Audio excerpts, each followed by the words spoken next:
ほやっほ、今回紹介するのは、CCA のピアニスト、発表から随分時間が空いてしまってごめん。今月も更新の履歴を見てもらうとわかるけど、めちゃくちゃサンプルが多かったから。というわけで、CCA ピアニストは、中国の低価格ハイブリッドブランドを開拓した、KZ 系の、兄弟ブランド、CCA が発売した、オーソドックスなハイブリッド型だ。構成は 2BA1 ダイナミックドライバー、KZ 公式からは、ZSR と、そのシェル形状変更モデル、KZED16 から、実に約5年越しの更新となる。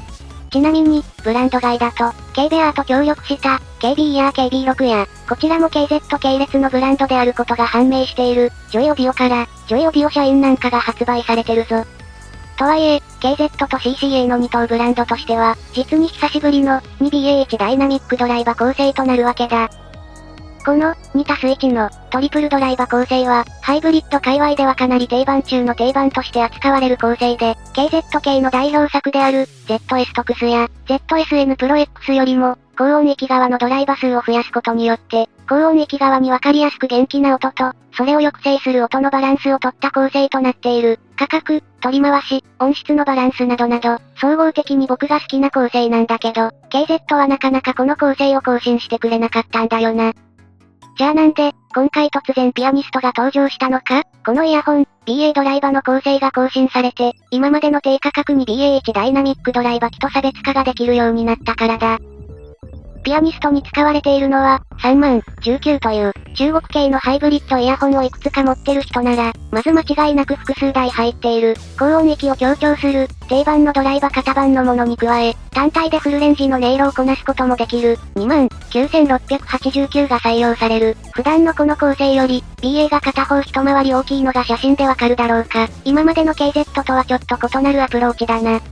この型番の BA は、1BA イヤホンなんかでも使われているもので、それが、メロディラインのほぼ大半に関与する、という、ちょっと面白い構成になっている。この BA が曲全体に影響を与えるせいか、BA とダイナミックドライバの境界線がわかりやすい、ZS トクスや ZSN プロ X などの従来モデルと比較して、ピアニストは全体が鳴らされていて、KZ がいつも見せる表情とは、異なる表情を見せるぞ。外装はいつも通りの形状なので、装着感を心配しなくていいところもありがたいな。価格も構成の程良さからシンプルに落ち着いていて、どこにでも持ち出せる、音質、価格、装着感のバランスが成立している。これくらいの価格のやつが、なんだかんだ一番酷使することになるアイテムだったりするんだよな。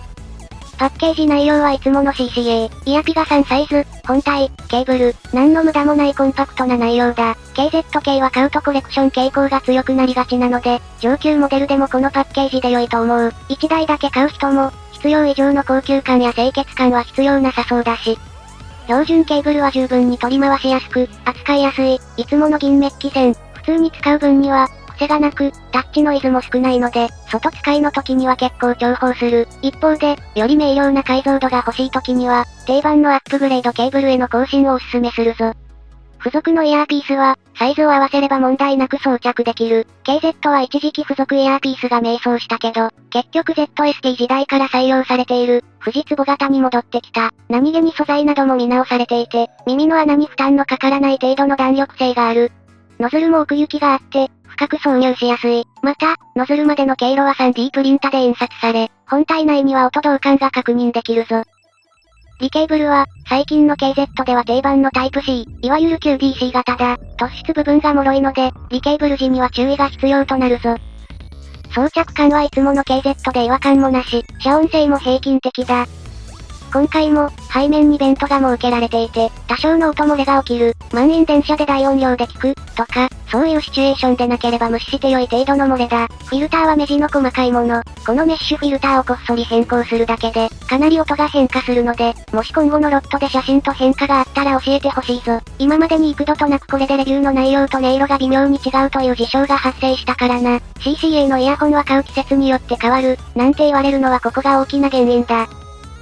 さて、というわけで、全体を見ると、いつもの KZ-CCA の流れに沿ったモデルであることがわかる。新しいのは、最近 KZ-CCA のブランドでよく採用されている、音導管と、それから、新しいフルレンジの BA が、定番構成に加わっていることだな。この組み合わせはこれまでに聞いたことがない仕様なので、どう化けるのかが楽しみだ。さて、CCA ピアニストの音色は、第一印象では、最近発売された、スイッチ付きのイヤホン、KZ クリラに近い。クリラは適正なバランスの 1BA1 ダイナミックドライバーイヤホンで、実に優れたバランスを持った、KZ だけどお上品な機種だった。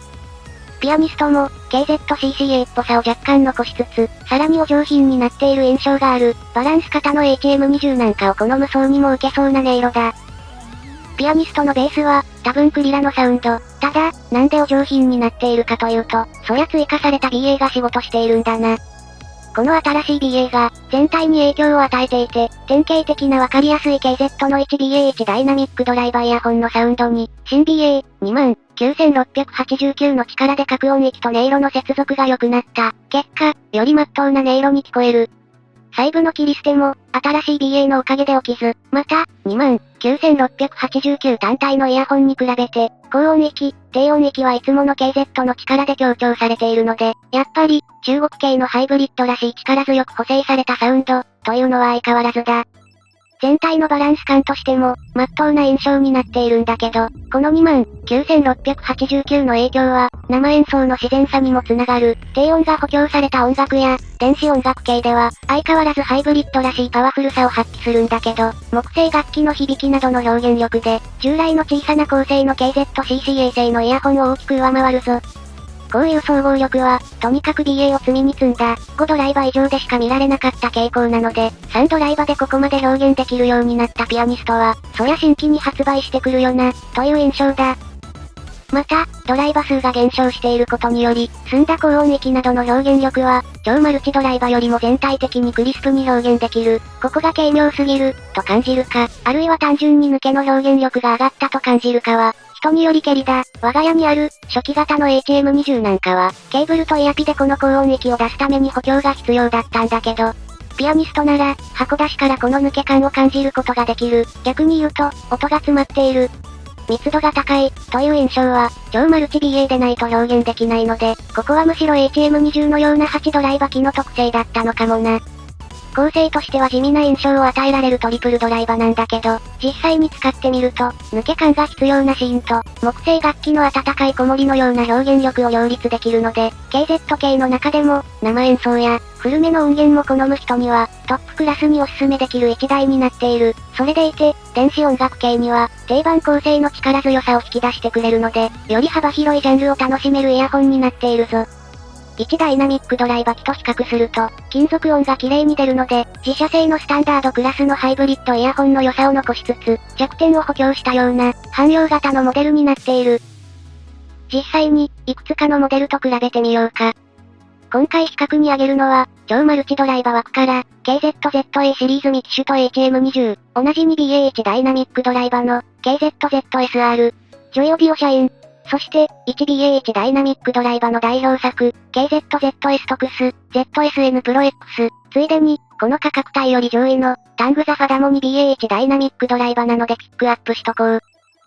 さて、まずは8ドライバーシリーズから、ドライバーの数が異なると、音の印象はかなり異なる。ZAX はより抜け感に特化していて、開放感のある音色が魅力。ただし、ボーカルの適正さと、低音域の包む感じはピアニストが有利。また、生演奏系の空間の自然さもピアニストが有利だ。ZAS はとにかく密度感に優れていて、ピアニストの抜けと温かみの両立とは結構ジャンルが違う。ZAR が一番近いけど、あちらの方が密閉感が近いな。より閉鎖された空間でしっかり細部まで聞かせてくるのが ZAR。より開放感があるけど、程よく厚みがあるのがピアニストだ。HM20 は ZAR をさらに狭くしたような空間で、また高音域側の抜けも控えめ、よりボームで近い音色が欲しい時には、明瞭なサウンドを提供するぞ。2BA1 ダイナミックドライバーの旧作である、ZSR と比較しよう。価格が近い本来のライバルはこの辺りになるな。低価格 2BA1 ダイナミックドライバーは、楽しく聴くのには適しているんだけど、最適なバランスを持っている機種、というのが実は意外と少ない。今回紹介したピアニストは、実に適正なバランスを持った機種となっている。ZSR はとにかく力の限り高音域と低音域がぶん殴ってくる感じで、全体に強烈な感触傾向。抜け感は強いものの、めちゃくちゃうさんくさい。古の KZ の特性そのまんまだ。実際の演奏をらしく表現できるようになったピアニストと、5年の重みを感じる差になっているぞ。ただ、デタラメで楽しいイヤホン、という需要は相変わらず ZSR にはある。価格が大きく上回る、ジョイオビオ社員、ピアニストの音色は、社員のマイルドなスイッチ設定に近いんだけど、こちらの方が、厚みと抜けを両立させていて、より演出が強い印象だな。今までのモデルだと、この抜け感と、中音域の厚みを両立できる機種は少なかったので、ここがピアニストの有利なところだと思う。そして、1BA1 ダイナミックドライバたちと比較すると、やはり、ZS トクスや ZSN Pro X はメリハリに優れ、ピアニストは総合力に優れる、レビュー本文内で述べたことがそのまま適用されるな。1BA1 ダイナミックドライバの気持ちよさを残しつつ、ボーカル帯や木製楽器群がより現実的になっているので、そういった表現を求めている人は、このピアニストや、よりボームなら、HM20 初期型や、他の上級マルチドライバに行くのが良いだろう。最後に、タングザファダと比較して、ファダはこのイヤホンの2、3倍の価格のイヤホンなんだけど、より実際に演奏される楽曲の表現力に優れていて、こちらほど金属音が主張してこない。KZK で言うと、よりドライバ点数が多いモデルに近い印象を受けるぞ。ピアニストの特徴は、高音域のわかりやすい楽しさと、サンドライバらしい落ち着きの両立なので、結構ファダのような上級モデルとは性格が異なることがわかる。KZ 好きだったら、価格を押し倒してピアニストの方がおすすめだな。そして、忘れてはいけないことは、ピアニストはとても廉価だということだ。セール外でも6000円で購入できるピアニストは、程よい価格、音質、そして広い対応力で、持ち出す際に非常に高い候補になる一台だと思う。空間表現も広めなので、閉塞感が苦手な人にもおすすめだ。今までより、中音域に厚みの出た、でも CCA、KZ っぽいサウンド、ということで、ハイブリッドらしい気持ちよさと、実際に曲が鳴っていそうな厚みの両立、これを欲している人におすすめだぞ。と、こんなところだな。やっぱりちゃんと進化してきた。今までのハイブリッドと構成も被らないので、タイミングを見計らってチャレンジすることをおすすめするぞ。といったところで今回はここまで、優秀な一台だった、